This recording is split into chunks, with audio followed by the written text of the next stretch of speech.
Hello friends, once again you all are welcome to the world of physics by K.H. Goel.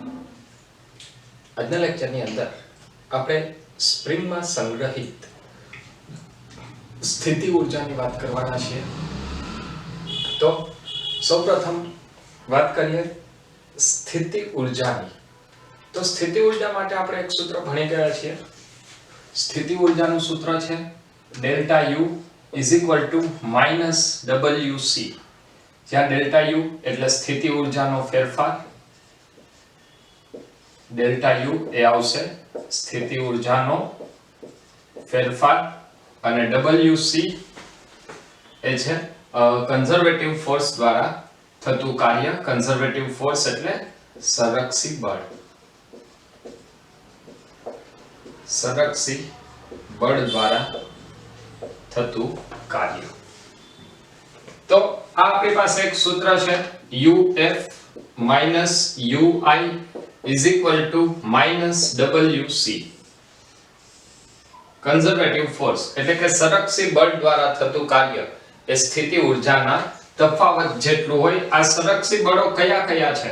તો સંરક્ષી બળોની અંદર આપણે એક બે બળોની વાત કરીએ તો એક આવશે ગુરુત્વીય બળ, બીજું આવશે સ્પ્રિંગ બળ, ત્રીજો એની અંદર લખી શકાય વિદ્યુતીય બળ. તો આની અંદર આપણે અગાઉ પણ વાત કરેલી છે. આજનો લેક્ચર એ આપણો સ્પ્રિંગ બળ પર આધારિત રહેશે. તો સૌપ્રથમ વાત કરીએ સ્પ્રિંગ બળ દ્વારા સ્થિતિ ઊર્જા કેવી રીતે સંગ્રહ પામે. મતલબ સ્પ્રિંગમાં સ્થિતિસ્થાપકીય સ્થિતિ ઊર્જા અથવા સ્પ્રિંગમાં સંગ્રહ પામતી સ્થિતિ ઊર્જા.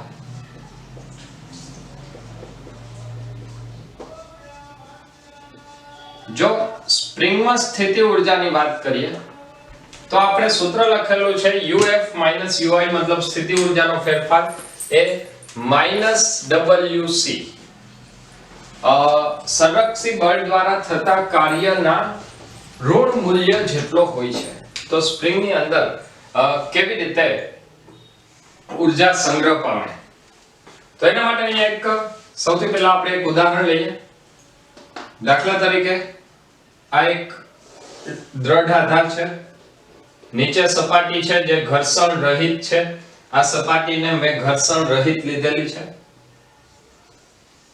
દ્રઢ આધાર સાથે એક સ્પ્રિંગ જડિત કરેલી છે અને એક M દળનો બ્લોક રાખેલો છે. હવેની સ્થિતિમાં જ્યારે આ બ્લોકની જો હું મૂળ સ્થિતિ x બરાબર 0 કહી દઉં, આ બ્લોકને જ્યારે થોડું એવું સ્થાનાંતર કરાવવામાં આવે છે, માની લઈએ કે આ બ્લોકને સ્થાનાંતર કરાવી અને x બરાબર x સુધી લઈ જઈએ છીએ. એટલે આ ઉપરની આકૃતિ એ એની પ્રારંભિક સ્થિતિ હતી.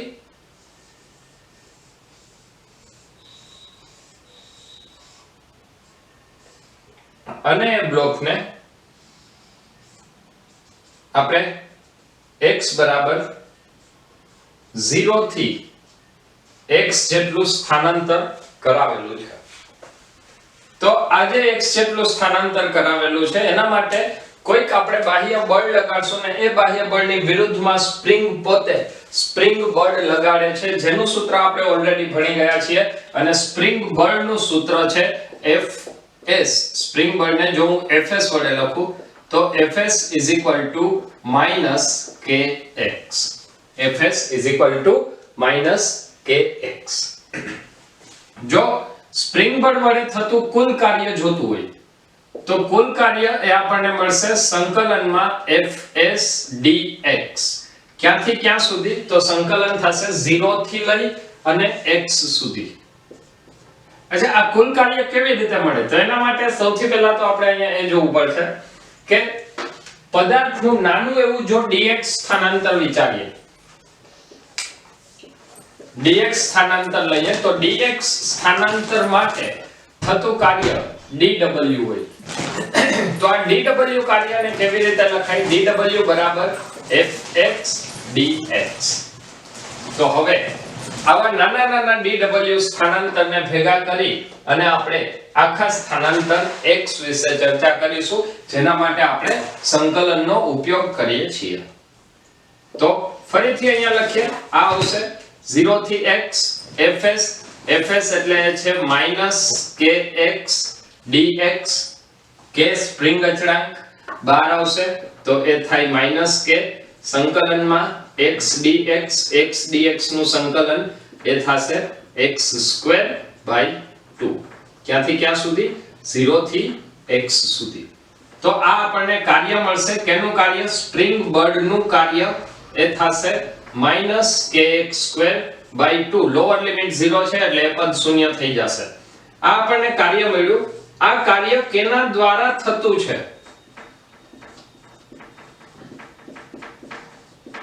સ્પ્રિંગ બળ દ્વારા થતું કાર્ય. સ્પ્રિંગ બળ દ્વારા થતું કાર્ય. અને સ્પ્રિંગ બળ એ કેવું બળ છે? સંરક્ષી બળ. જો સ્પ્રિંગ બળ એ સંરક્ષી બળ હોય અને સંરક્ષી બળ દ્વારા થતું કાર્ય જો આપણને મળી જાય તો એનું ઋણ મૂલ્ય એ જ એની સ્થિતિ ઊર્જા કહેવાય. मतलब स्थिति ऊर्जा ની વ્યાખ્યા પરથી uf ui is equal to -wc. પણ અહીંયા કયું બળ છે? ws, સ્પ્રિંગ બળ. તો સ્પ્રિંગ બળ માટે ફરીથી આપણે સૂત્ર લખશું, uf ui is equal to -(-half)kx². uf ui is equal to 1/2 kx². Spring બળ માટે, સ્પ્રિંગમાં સંગ્રહિત સ્થિતિ ઊર્જા માટે ખૂબ જ અગત્યનું પરિણામ, સ્પ્રિંગમાં સંગ્રહાયેલી સ્થિતિ ઊર્જા ½ kx² આવશે. એક વાત ખાસ અગત્યની ફરીથી રિપીટ કરું છું, યાદ રાખજો, સ્પ્રિંગમાં સંગ્રહાયેલી સ્થિતિ ઊર્જા હંમેશા ધન મળશે. ફરીથી રિપીટ કરું છું, સ્પ્રિંગમાં સંગ્રહાયેલી સ્થિતિ ઊર્જા હંમેશા ધન મળશે. આ સ્ટેટમેન્ટ યાદ રાખવું.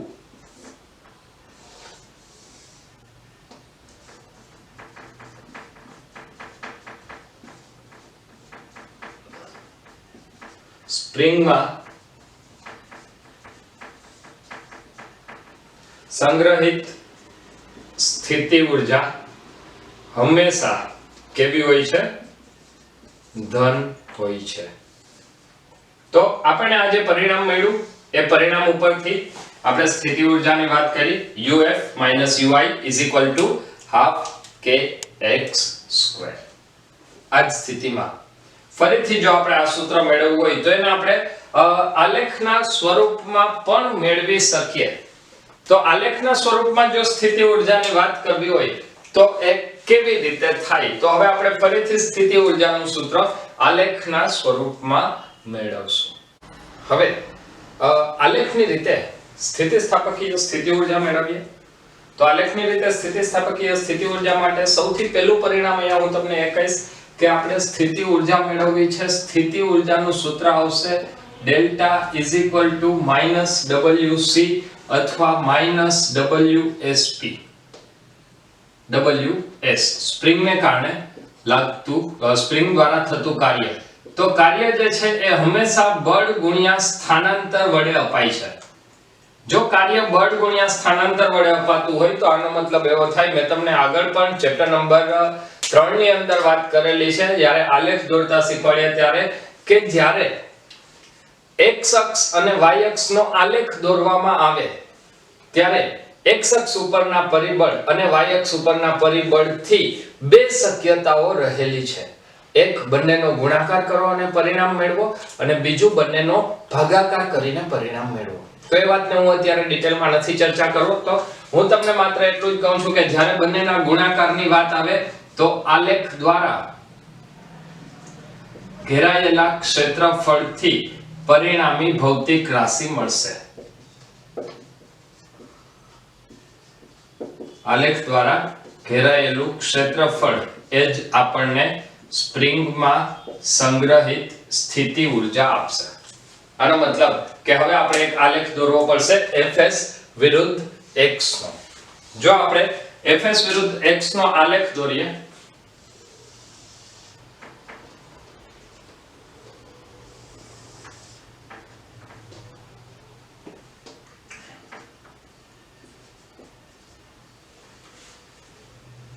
તો Fs વિરુદ્ધ x મતલબ સ્પ્રિંગ બળ વિરુદ્ધ સ્થાનાંતર.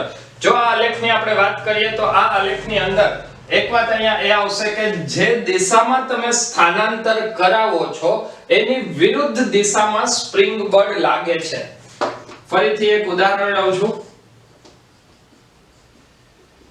આ વાત તમારા મગજમાં એકદમ ક્લિયર હોવી જોઈએ. આના સિવાય આગળ વધવું અશક્ય છે. માની લઈએ કે આ સ્પ્રિંગની મૂળ સ્થિતિ છે. જો આ બ્લોકને તમે અહીંયા સુધી ખેંચશો મતલબ તમે આ દિશામાં બ્લોકનું સ્થાનાંતર કરાવ્યું તો એના ઉપર બળ કઈ દિશામાં લાગશે? એની વિરુદ્ધ દિશામાં. અને જો બ્લોકને તમે દબાવશો મતલબ સ્પ્રિંગને દબાવશો તો સ્થાનાંતર આ દિશામાં થયું ત્યારે સ્પ્રિંગ બળ એની વિરુદ્ધ દિશામાં હોય. આનો મતલબ કે x જે દિશામાં છે એની વિરુદ્ધ દિશામાં સ્પ્રિંગ બળ હોય. જો x ધન હોય તો Fs ઋણ આવે. x ધન અને Fs ઋણ એનો મતલબ કે આપણો જે આલેખ છે એ આ તરફ મળે અને Fs ધન હોય તો x ઋણ આવશે એટલે આપણો જે આલેખ છે એ હંમેશા આ દિશાનો મળે. માની લઈએ કે આપણે સ્થાનાંતર x બરાબર 0 થી x બરાબર x સુધીમાં સ્પ્રિંગમાં સંગ્રહાયેલી સ્થિતિ ઊર્જાની વાત કરવી છે.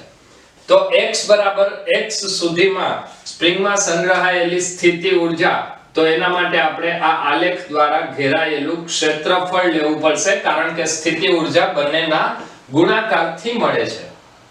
તો આલેખ દ્વારા ઘેરાયેલું ક્ષેત્રફળ એટલે શું આવશે? તો આલેખ દ્વારા ઘેરાયેલું ક્ષેત્રફળ તો એના માટે સૂત્ર છે 1/2 ગુણ્યા પાયો ગુણ્યા વેધ. તો એનું પરિણામ આવશે આ ત્રિકોણનું ક્ષેત્રફળ. તો ત્રિકોણનું ક્ષેત્રફળ આવશે 1/2 ગુણ્યા પાયો. પાયો એટલે શું થશે? x એને ગુણ્યા વેધ. વેધ એટલે એ આવશે Fs. પણ કેવું Fs? -Fs. ઋણ દિશામાં છે એટલે -Fs આવશે. તો આ આવશે -1/2 kx². પણ અહીંયા હજી એક વાત યાદ કરીએ. આ જે કાર્ય છે એ કાર્ય કેવું છે? સ્પ્રિંગ દ્વારા થતું કાર્ય સંરક્ષી બળ દ્વારા થતું કાર્ય છે. ને જો સ્થિતિ ઊર્જાની વાત કરવી હોય તો સ્થિતિ ઊર્જા એ -ws થાય. એટલે ફરીથી અહીંયા આપણને પરિણામ શું મળશે? u = 12 kx². તો ફરીથી સ્પ્રિંગમાં સંગ્રહાયેલી સ્થિતિ ઊર્જાનું આપણને સૂત્ર મળશે u = 12 kx².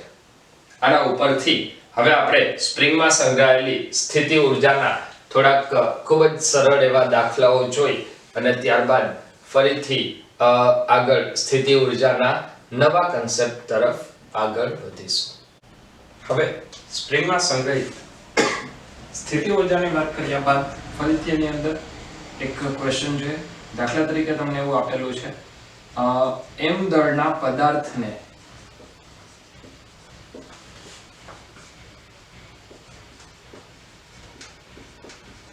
સ્પ્રિંગના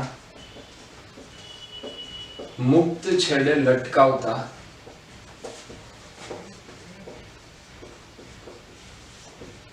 સ્પ્રિંગનું સ્થાનાંતર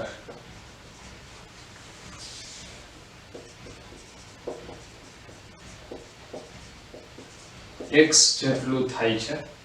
સ્પ્રિંગનું સ્થાનાંતર મતલબ લંબાઈમાં વધારો. સ્પ્રિંગની લંબાઈમાં વધારો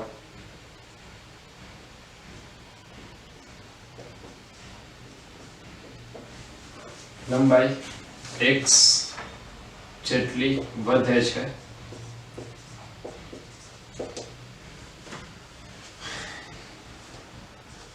જો સ્પ્રિંગનો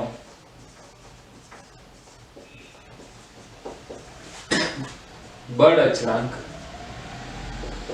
k હોય તો સ્પ્રિંગમાં સંગ્રહિત સ્થિતિ ઊર્જા અને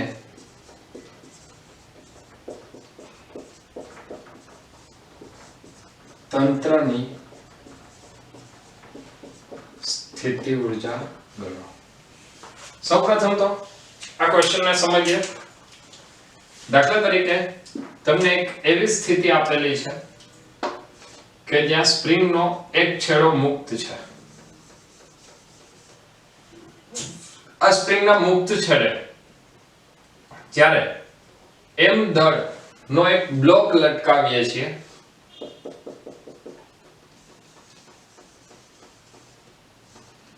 ત્યારે સ્પ્રિંગની લંબાઈમાં કંઈક વધારો થાય છે. માની લઈએ કે આ જે વધારો છે એ x જેટલો છે. સ્પ્રિંગની લંબાઈ કેટલી વધે છે? x જેટલી. તો આના માટે સૌથી પહેલા કીધું છે સ્પ્રિંગમાં સંગ્રહિત સ્થિતિસ્થાપકીય સ્થિતિ ઊર્જા. તો સ્પ્રિંગમાં સ્થિતિ ઊર્જા આવશે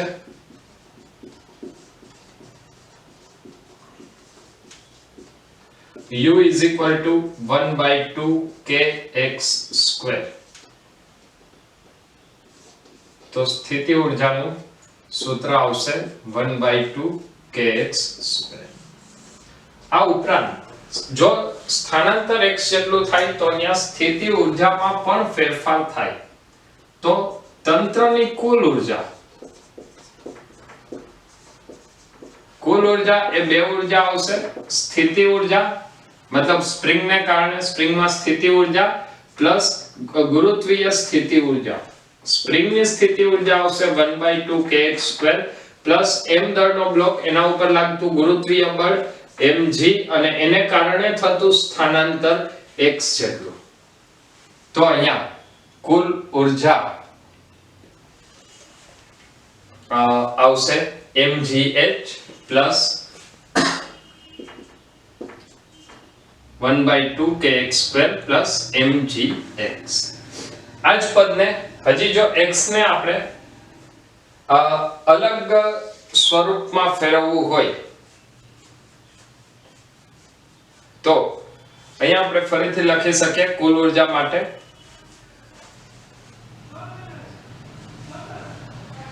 x is equal to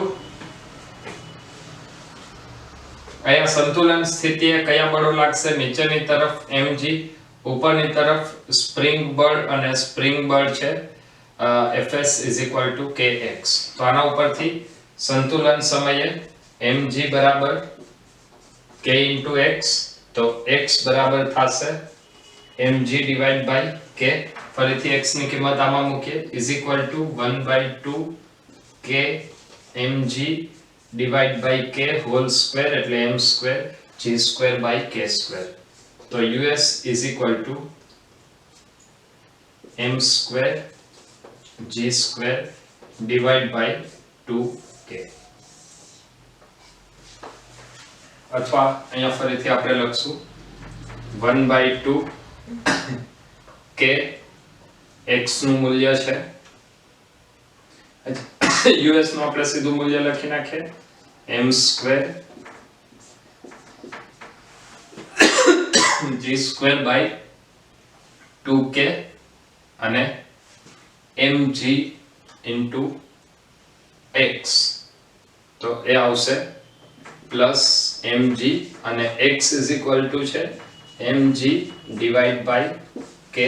તો અહીંયા ફરીથી સૂત્ર આવશે m² g² divided by 2k plus m² g² divided by k. 1/2 plus 1 એટલે એ આવશે 3/2 m² g² divided by k. અને આ આપણને મળશે તંત્રની કુલ સ્થિતિ ઊર્જા. તો તંત્રની કુલ સ્થિતિ ઊર્જા થશે 3/2 m² g² divided by k. હવે સ્પ્રિંગમાં સંગ્રહિત સ્થિતિ ઊર્જાની વાત કર્યા બાદ આપણે ચર્ચા કરીશું સંતુલનની. સંતુલન ઓલરેડી તમે આગળના ચેપ્ટરની અંદર ભણી ગયા છો. એ જ વાતને આપણે અહીંયા થોડી વધારે ડિટેલમાં વિચારશું. તો જો સંતુલન શબ્દ આવે તો એના ઉપરથી પહેલો જ અર્થ એવો નીકળે કે સંતુલન એનો મતલબ F net 0 મતલબ પદાર્થ પર લાગતું ચોખ્ખું બળ શૂન્ય હોય તો તે પદાર્થ સંતુલનમાં છે તેમ કહેવાય. આવું આપણે આગળ ચેપ્ટર નંબર 5 ગતિના નિયમોની અંદર ભણી ગયા છીએ. પરંતુ આ સંતુલનના પણ કેટલાક પ્રકારો છે.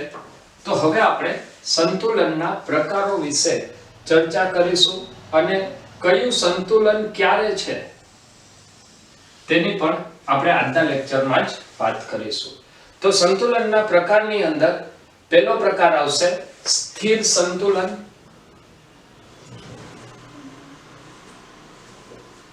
અથવા સ્થાયી સંતુલન.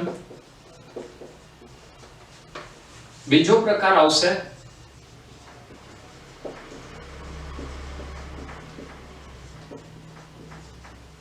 અસ્થાયી સંતુલન અને ત્રીજો પ્રકાર આવશે ન્યુટ્રલ મતલબ તટસ્થ સંતુલન.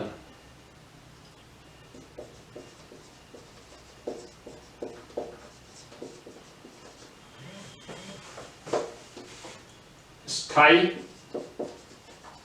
મતલબ સ્ટેબલ ઇક્વિલિબ્રિયમ, અસ્થાયી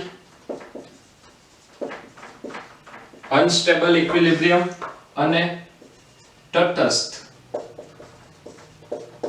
ન્યુટ્રલ ઇક્વિલિબ્રિયમ. તો આ ત્રણ પ્રકાર છે. આ ત્રણે ત્રણ પ્રકાર શું દર્શાવે છે? જો સ્થાયી સંતુલન હોય તો સ્થાયી સંતુલનની અંદર સ્થિતિ ઊર્જાનું મૂલ્ય લઘુત્તમ હોય છે. જો સંતુલન અવસ્થામાં સ્થિતિ ઊર્જાનું મૂલ્ય લઘુત્તમ તો આવા સંતુલનને સ્થિર સંતુલન, સ્થાયી સંતુલન કહેવાય, સ્ટેબલ ઇક્વિલિબ્રિયમ. જો સ્થિતિ ઊર્જાનું મૂલ્ય મહત્તમ હોય તો આવા સંતુલનને અસ્થાયી સંતુલન કહેવાય. અને જો સ્થિતિ ઊર્જા અચળ રહેતી હોય, સ્થિતિ ઊર્જા અચળ રહેતી હોય તો આવા સંતુલનને ન્યુટ્રલ સંતુલન, ન્યુટ્રલ ઇક્વિલિબ્રિયમ તરીકે ઓળખવામાં આવે છે. આવા સંતુલનની આગળ ચર્ચા કરીએ એ પહેલા ફરીથી અહીંયા આપણે જે સૂત્ર જોયું સંતુલન એટલે F net = 0, આ જ સૂત્રને લઈ અને ફરીથી અહીંયા આપણે થોડી બીજી વાત કરીએ. હું શરૂઆત કરું છું સ્થિતિ ઊર્જાના સૂત્રથી. સ્થિતિ ઊર્જાનું સૂત્ર છે du = -wc અથવા -dwc. સ્થિતિ ઊર્જા એ સંરક્ષી બળ દ્વારા થતા કાર્યના ઋણ મૂલ્ય બરાબર હોય છે. du = -fx dx. તો આના ઉપરથી fx બરાબર લખાશે -du/dx. જો આપણે fx બરાબર -du/dx લખીએ તો આનો મતલબ એવો થાય કે પરિણામી બળ એટલે કે ચોખ્ખું બળ એ શેના બરાબર થાય? du/dx.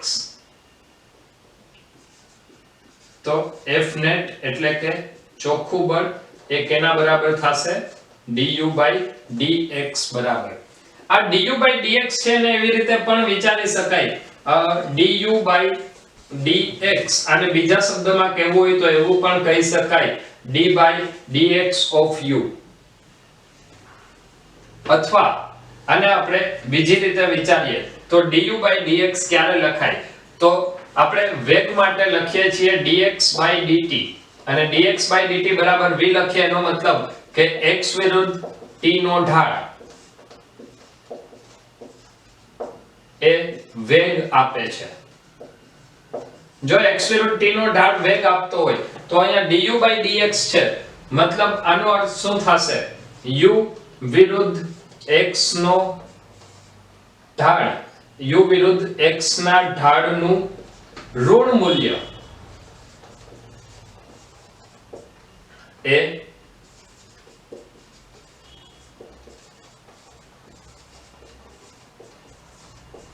ચોખ્ખું બળ આપે છે. અને જો સંતુલન માટે આપણે વાત કરતા હોય તો સંતુલન માટે આપણે વાત કરીએ છીએ Fnet = 0 અને Fnet = 0 લખવું હોય તો અહીંયા આપણે લખવું પડશે -du/dx = 0.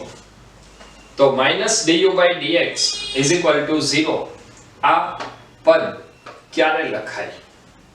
તો એના માટે અહીંયા હું સૌથી પહેલા એક ખૂબ જ બેઝિક વાત કરવા માટે એક ઉદાહરણ દ્વારા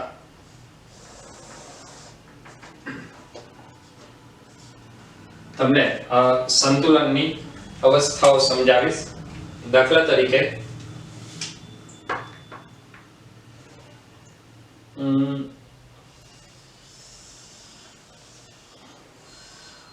માની લઈએ કે આવો કંઈક આલેખ છે, તો જ્યાં સ્થિતિ ઊર્જાનું મૂલ્ય લઘુત્તમ મળે છે, જે બિંદુએ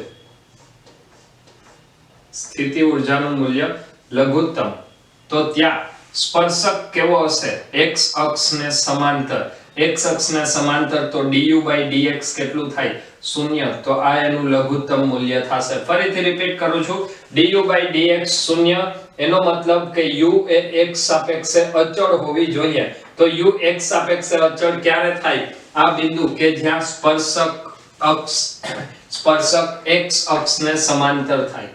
તો આ એક પોઈન્ટ મળશે, બીજો એક બિંદુ આ મળશે અને ત્રીજો એક બિંદુ આ મળશે. આ બિંદુએ જો તમે વાત કરશો તો ત્યાં u નું મૂલ્ય મિનિમમ છે. મતલબ અહીંયા આપણે કહી શકીએ કે અહીંયા રેખાનો ઢાળ કેટલો છે? 0. તો આ બિંદુએ રેખાનો ઢાળ 0 એનો મતલબ અહીંયા du/dx કેટલું? du/dx એટલે રેખાનો ઢાળ એ 0. આ બિંદુએ પણ du/dx કેટલું? તો અહીંયા પણ રેખાનો ઢાળ 0 છે. આ બિંદુએ પણ રેખાનો ઢાળ કેટલો? 0. તો આ ત્રણ સ્થિતિઓ છે, એ ત્રણેય સ્થિતિઓ સંતુલન અવસ્થા દર્શાવે છે. પરંતુ જો આની અંદર તમે ચેક કરશો તો બિંદુ A જે છે ત્યાં સ્થિતિ ઊર્જા લઘુત્તમ છે. તો જ્યાં સ્થિતિ ઊર્જા લઘુત્તમ હોય એ કયું સંતુલન દર્શાવશે? સ્થાયી સંતુલન. તો એ બિંદુ એ સ્થાયી સંતુલન દર્શાવે છે. જો અહીંયા આપણે B બિંદુ વિચારીએ તો B બિંદુએ સ્થિતિ ઊર્જા મહત્તમ છે. સ્થિતિ ઊર્જા મહત્તમ છે એટલા માટે એ અસ્થાયી સંતુલન દર્શાવે છે. અને જો આપણે C બિંદુની વાત કરીએ તો C બિંદુએ સ્થિતિ ઊર્જા અચળ છે. અચળ છે એનો મતલબ કે આ તટસ્થ સંતુલન, ન્યુટ્રલ ઇક્વિલિબ્રિયમ દર્શાવે છે. તો આ સંતુલનના અલગ અલગ ત્રણ પ્રકાર થયા. આ ત્રણેય પ્રકારને ફરીથી આપણે થોડા વધારે ડિટેલમાં સમજશું અને એ ત્રણ પ્રકારમાં શું તફાવત છે એ તફાવત જોઈ અને ત્યારબાદ સંતુલનની અવસ્થા ઉપરના થોડા એવા ક્વેશ્ચન જોઈ અને આજનો લેક્ચર પૂર્ણ કરીશું. ફરીથી સ્થાયી સંતુલન, અસ્થાયી સંતુલન અને તટસ્થ સંતુલનની અંદર થોડી વધારે આપણે ડિટેલમાં ચર્ચા કરીએ. પહેલો પ્રકાર આવશે સ્થાયી સંતુલન એટલે કે સ્ટેબલ ઇક્વિલિબ્રિયમ. બીજો પ્રકાર છે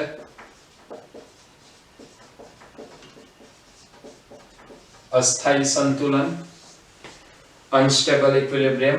અને ત્રીજો પ્રકાર આવશે ન્યુટ્રલ ઇક્વિલિબ્રિયમ, મતલબ તટસ્થ સંતુલન.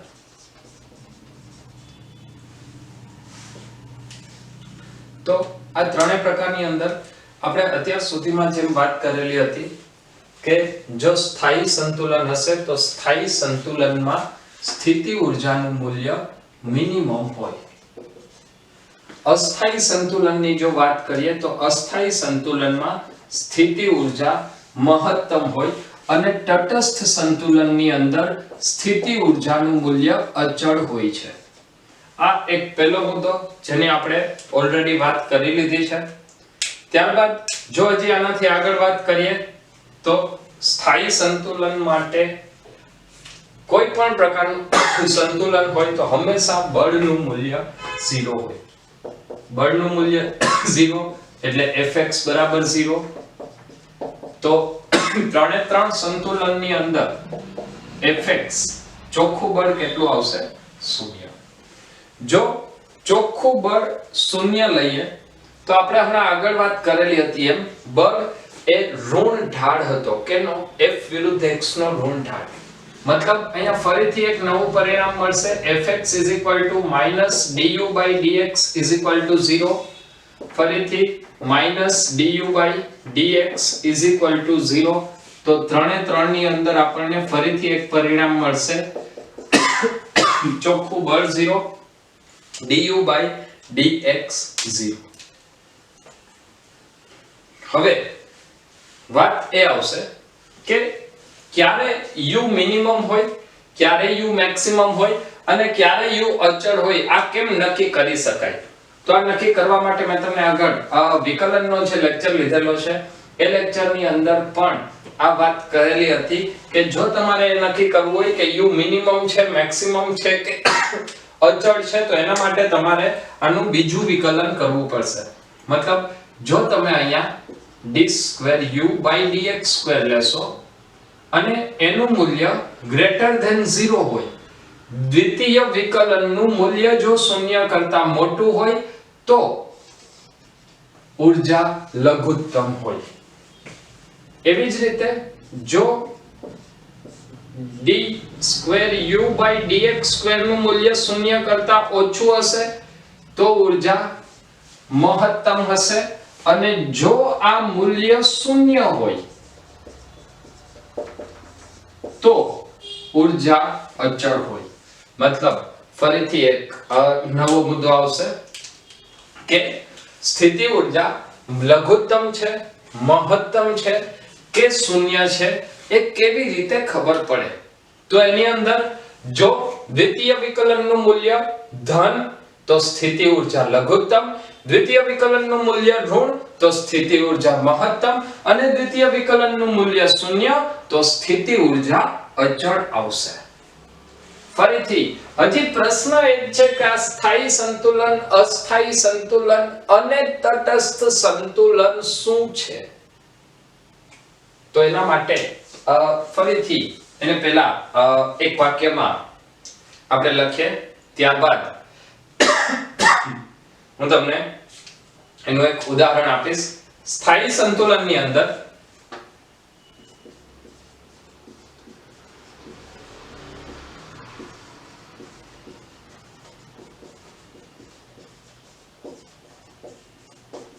સંતુલિત અવસ્થામાંથી સહેજ બળ લગાડી, સંતુલિત અવસ્થામાંથી થોડું બળ લગાડી અને મુક્ત કરતા તે ફરીથી મૂળ સ્થિતિ પ્રાપ્ત કરે છે. સ્થાયી સંતુલનની અંદર સંતુલિત અવસ્થામાંથી જો એને થોડું બળ લગાડી અને ચલિત કરશો, એની જગ્યાએથી દૂર લઈ જાશો અને જેવું બાહ્ય બળ દૂર કરશો એટલે ફરીથી પદાર્થ પોતાની મૂળ સ્થિતિ પ્રાપ્ત કરે છે.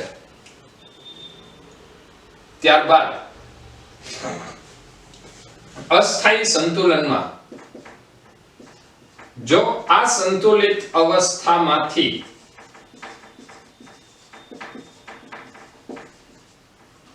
થોડું બળ લગાડી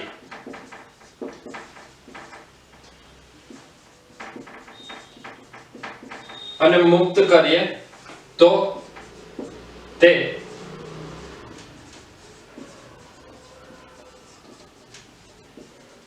સ્થાયી સંતુલનમાં જાય છે.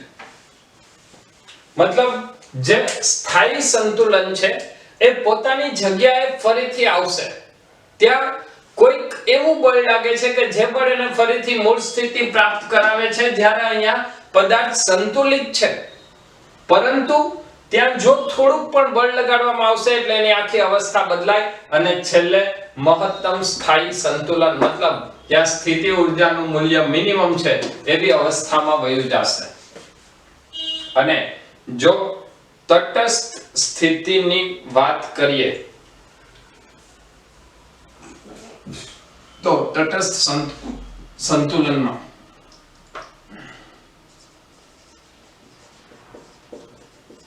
સ્થાનાંતર કરાવતા તે નવી જગ્યાએ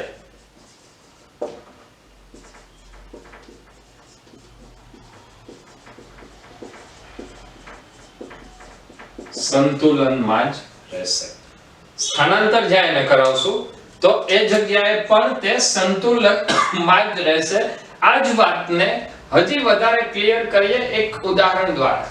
તો સૌથી પહેલા આપણે જોઈએ સ્થાયી સંતુલન શું છે. સ્થાયી સંતુલન માટે માની લઈએ કે એક તમારી પાસે એક પોલો નળાકાર પાઇપ છે.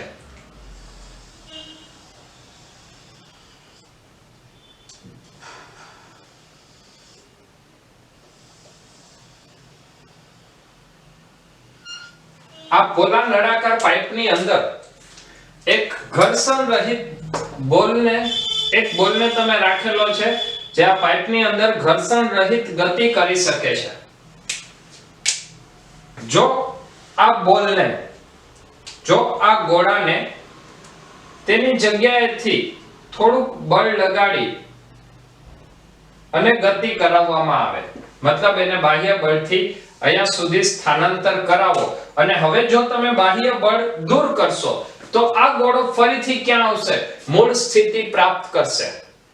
મતલબ આ જે સંતુલન છે એ સંતુલનને કહેવાય સ્થાયી સંતુલન, જ્યાં તેની સ્થિતિ ઊર્જા લઘુત્તમ છે. ફરીથી રિપીટ કરું છું, આ એની મૂળ સ્થિતિ, એના ઉપર થોડુંક બળ લગાડી તો એનું સ્થાન બદલશે. જેવું એ બાહ્ય બળ દૂર કરવામાં આવે એવો આ ગોળો ફરીથી પોતાની મૂળ સ્થિતિ પ્રાપ્ત કરશે. આવા સંતુલનને સ્થાયી સંતુલન કહેવાય. બાહ્ય બળ દૂર કરતા ફરીથી મૂળ સ્થિતિ પ્રાપ્ત કરશે. બીજું ઉદાહરણ લઈએ અસ્થાયી સંતુલનનું. અસ્થાયી સંતુલન માટે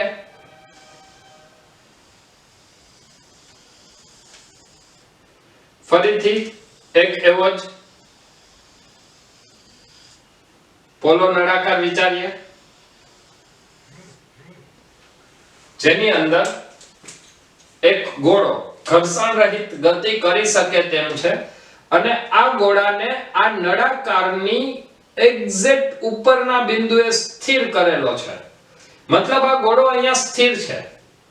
હવે જો આ ગોળાને સેજ પણ બળ લગાડવામાં આવશે તો એ ફરીથી મૂળ સ્થિતિમાં આવશે નહીં. એ સીધો ક્યાં જાય?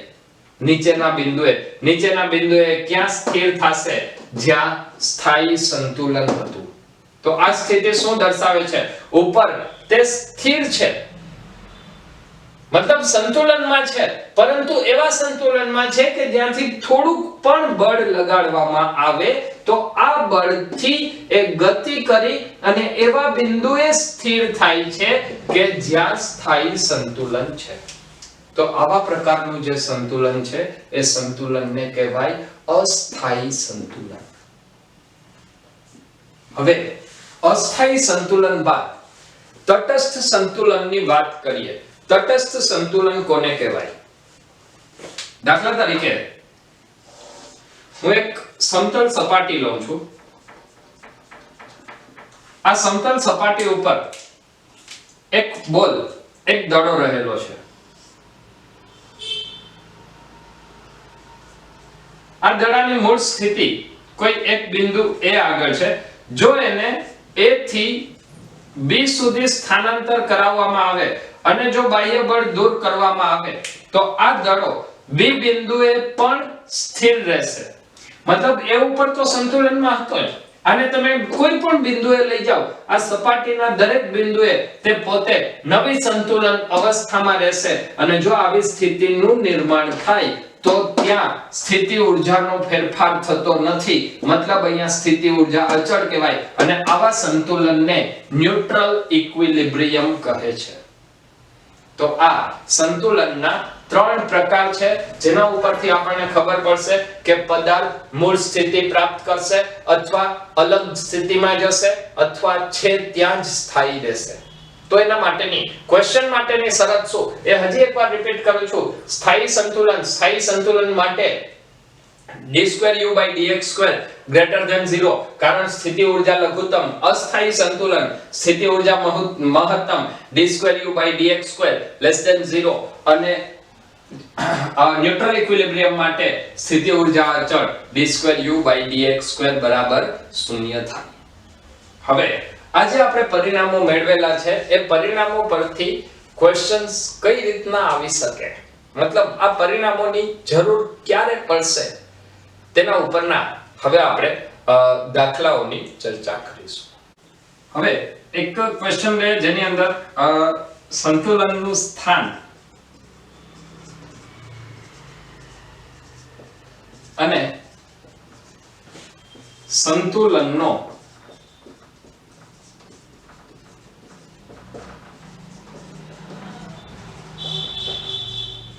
પ્રકાર શોધો. તો સંતુલનનું સ્થાન અને સંતુલનનો પ્રકાર શોધવાનો છે. એની અંદર ત્રણ પ્રકારના સંતુલન છે એ તમને ખબર હોવી જોઈએ. હવે આપણે અહીંયા લખશું. માની લઈએ કે તમને ક્વેશ્ચન ની અંદર એવું આપેલું છે u લઈ લઈએ x² - 8x u x² - 8x. તો સૌથી પહેલા સંતુલન માટેની શરત શું? તો સંતુલન માટેની શરત સંતુલન એટલે ચોખ્ખું બળ શૂન્ય. ચોખ્ખું બળ શૂન્ય તો -du/dx = 0 -du/dx = 0 તો d/dx of x² - 8x = 0. d/dx of x² - 8x એટલે આવશે 2x - 8 = 0 2x = 8 x = 4. તો આ શું દર્શાવે છે? x બરાબર 4 આગળ પદાર્થ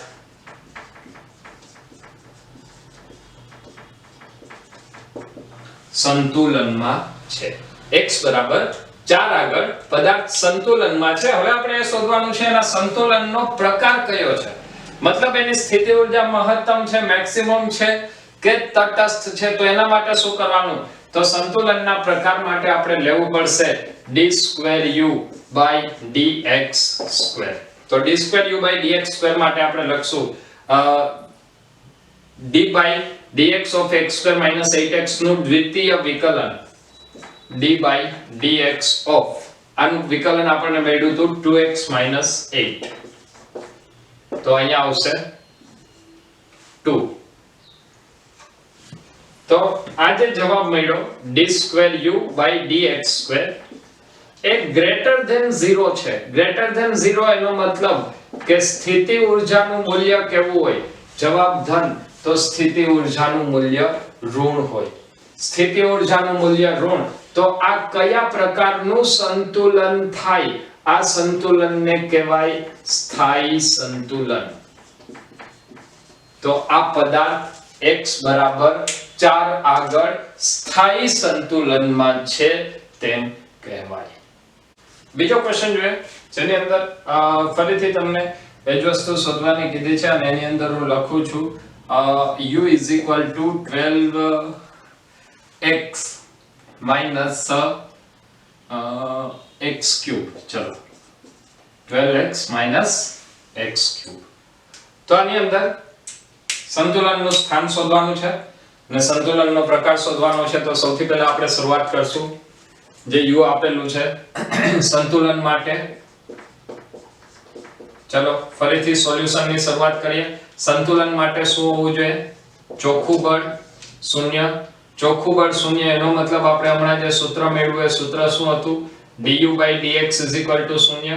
du/dx = 0 થાય તો એના માટે આપણે લખશું d/dx of u. માઈનસ ની નિશાની સામે 0 છે તો એમાં કઈ ફેર નહીં પડે. d/dx of 12x - x³ = 0. ચલો ક્લિયર છે? તો d/dx of 12x - x³ એટલે આ આવશે 12 - 3x². 12 - 3x² = 0. 3 કોમન નીકળે એટલે 4 - x² = 0. x² = 4. તો x બરાબર +2 અથવા x બરાબર -2. મતલબ આ સ્થિતિ જે દર્શાવે છે એ દર્શાવે છે કે પદાર્થ x બરાબર +2 અને -2 બંને જગ્યાએ સંતુલનમાં હશે.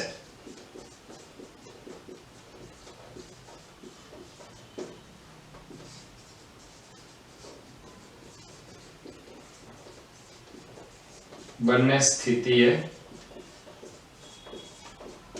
સંતુલનમાં હશે. હવે આપણે વાત કરીએ આ સંતુલન કયા પ્રકારનું છે. તો સંતુલનના પ્રકાર માટે આપણે શું કરવાનું છે? સંતુલનના પ્રકાર માટે d2u/dx² લેવું પડશે. તો d2u/dx² માટે પહેલું વિકલન આપણી પાસે છે 12 - 3x². એનું આપણે ફરીથી વિકલન કરશું d/dx of 12 - 3x². તો આનો જવાબ આવશે -6x. તો હવે આપણી પાસે d2u/dx² છે -6x. આની અંદર બે શક્યતાઓ આપણને મળશે. એક આવશે x = +2 અને બીજી શક્યતા આવશે x = -2. જો x = +2 તો d2u/dx² = -6 * 2 -12 <0. અને જો d2u/dx² 0 હોય તો એનો મતલબ અહીંયા સ્થિતિ ઊર્જા કેવી હશે? મહત્તમ. અને જો સ્થિતિ ઊર્જા મહત્તમ હોય તો આ સંતુલન કયું આવે? અસ્થાયી સંતુલન. મતલબ x બરાબર +2 આગળ પદાર્થ અસ્થાયી સંતુલનમાં હોય અને x બરાબર -2 ની જો આપણે વાત કરીએ તો ફરીથી લખશું d2u/dx² = -6 * -2 + 12 0. +12 મતલબ બીજું વિકલન ધન. તો સ્થિતિ ઊર્જા કેવી હશે? લઘુત્તમ. સ્થિતિ ઊર્જા લઘુત્તમ હોય એનો મતલબ કે આ સંતુલન કયા પ્રકારનું સંતુલન કહેવાય? સ્થાયી સંતુલન, સ્ટેબલ ઇક્વિલિબ્રિયમ. તો આ જે સંતુલન છે એ સ્થાયી સંતુલન કહેવાય. સ્થાયી સંતુલનનો મતલબ અહીંયા પદાર્થ સ્થિર હશે. તો હવે આપણે સંતુલનના પ્રકાર જોયા. આની અંદર હજી એક વાતની વધારે સ્પષ્ટતા કરી દઉં કે જો પદાર્થને x બરાબર +2 આગળથી થોડોક પણ હલાવવામાં આવશે તો શું થશે? તો +2 આગળથી થોડોક બાહ્ય બળથી હલાવવામાં આવે તો પદાર્થ ફરીથી પોતાની મૂળ સ્થિતિ પ્રાપ્ત કરશે. અને જો -2 આગળથી પદાર્થને સહેજ પણ ચલિત કરવામાં આવે તો પદાર્થ સીધો x બરાબર +2 આગળ જઈ અને સ્થિર થશે. ફરીથી એક ક્વેશ્ચન એવો છે જેની અંદર સંતુલન અવસ્થાઓ શોધવાની છે. તો દાખલા તરીકે તમને એવું આપેલું છે કે u = 12x - x³ plus 3y - y³. આના માટે તમારે સંતુલન બિંદુઓ અને તેની અવસ્થા નક્કી કરવાની છે. તમારે સૌથી પહેલા તો એ કહેવાનું છે કે કયા કયા બિંદુઓ સંતુલનમાં હોય. તો આવા સંતુલન માટે x અને y બંને ઉપર આધારિત છે તો આપણે એનું x સાપેક્ષે અને y સાપેક્ષે વિકલન કરવું પડે. એને કહેવાય પાર્શિયલ ડેરિવેશન. તો આ જે વિકલન છે એમાં આપણે બે પદ વિચારવા પડશે. એક fx = 0 અને એક આવશે fy = 0. તો જે આપણે વિકલન લખતા હતા અત્યાર સુધી du/dx = 0 અને du/dy = 0 એની બદલે પાર્શિયલ વિકલન માટે એના જેવી જ સંજ્ઞા, મતલબ અર્થ એનો તમે વિકલન જ કરી શકો એના જેવી એક સંજ્ઞા વપરાય છે એને વચાઈ ડેલ. તો minus del u by del x is equal to 0 અને minus del u by del y is equal to 0. તો આના માટે હવે આપણે ફરીથી આગળ વધીએ. del u by del x માટે 12x minus x cube.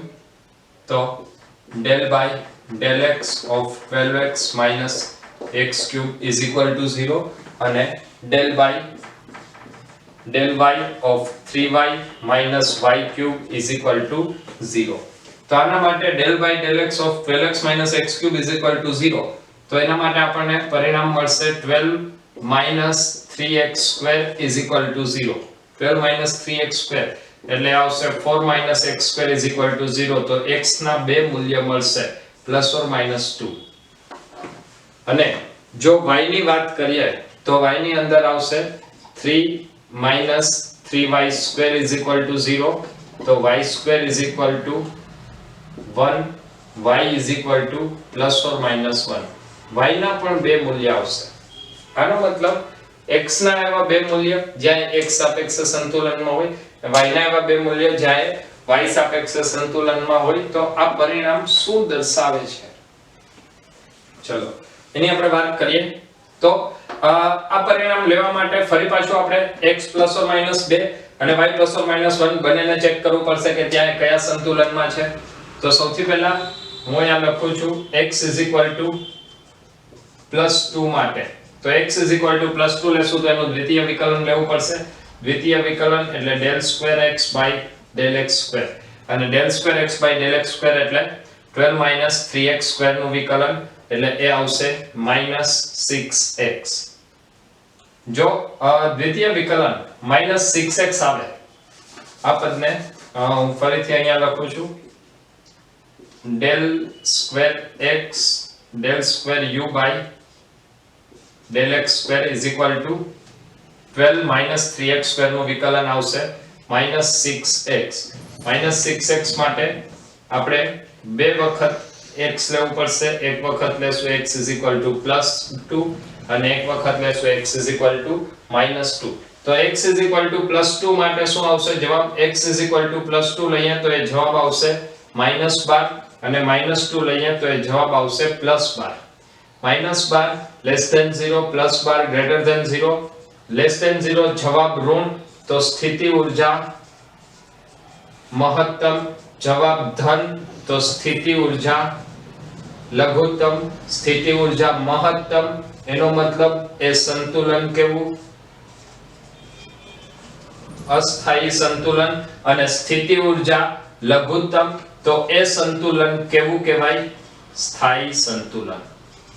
આનો મતલબ કે જો x બરાબર -2 હોય તો એ x અક્ષ સાપેક્ષે સ્થાયી સંતુલનમાં હોય અને x બરાબર +2 હોય તો x અક્ષ સાપેક્ષે અસ્થાયી સંતુલનમાં હોય. આવી જ રીતે ફરીથી આપણે y માટે વાત કરીએ તો y માટે મળશે d2u del square u by del y square is equal to -6y. -6y તો આના ઉપરથી ફરીથી આપણને બે પરિણામ મળશે. એક y is equal to +1, એક આવશે y is equal to -1. y is equal to +1 માટે -6 into 1 એ આવશે -6 less than 0 અને -6 into -1 +6 greater than 0. જો જવાબ ઋણ આવે તો ઋણ જવાબ માટે સ્થિતિ ઊર્જા મહત્તમ આવશે અને જો જવાબ ધન આવે તો ધન જવાબ માટે સ્થિતિ ઊર્જા લઘુત્તમ આવે. સ્થિતિ ઊર્જા મહત્તમ આનો મતલબ આ સંતુલન કહેવાય સ્થાયી સંતુલન અને સ્થિતિ ઊર્જા લઘુત્તમ તો આ સંતુલન આવશે અસ્થાયી સંતુલન. તો સ્થાયી સંતુલન અને અસ્થાયી સંતુલન માટે હવે જો આપણે અહીંયા વાત કરીએ તો કયા બિંદુએ સ્થિતિ શું હશે? તો એવા આપણને અલગ અલગ 4 બિંદુઓ મળશે કે જ્યાં પદાર્થ સંતુલનમાં હોય. એ 4 બિંદુઓ કયા કયા? તો આ x અક્ષ અને આ y અક્ષ. સૌથી પહેલું બિંદુ x અક્ષ ઉપર +2 અને -2. અને y અક્ષ ઉપર +1 અને -1, તો એક બિંદુ આપણને અહીંયા ક્યાંક મળશે જેના યામ આવશે 2 અને 1. આ બિંદુના યામ આવશે -2 1.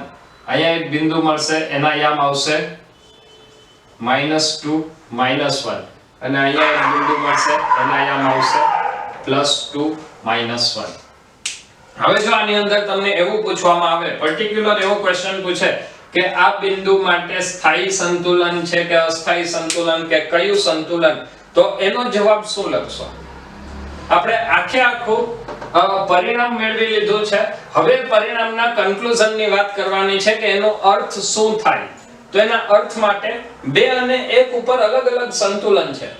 x બરાબર +2, તો +2 માટે કેવું છે? અસ્થાયી સંતુલન. મતલબ જો આ પદાર્થને તમે x અક્ષ ઉપર ક્યાંય હલાવશો તો એ પદાર્થ સીધો ક્યાં વયો જશે? -2 ઉપર.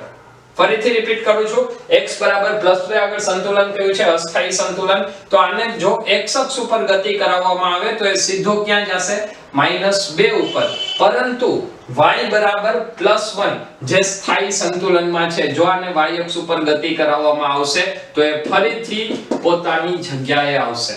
મતલબ આ બિંદુએ x અક્ષ ઉપર x યામમાં અસ્થાયી સંતુલન અને y યામમાં સ્થાયી સંતુલનમાં છે તેમ કહેવાય. તો આવી રીતે દરેક બિંદુઓ માટે એની અલગ અલગ સંતુલન અવસ્થાઓ રહેશે.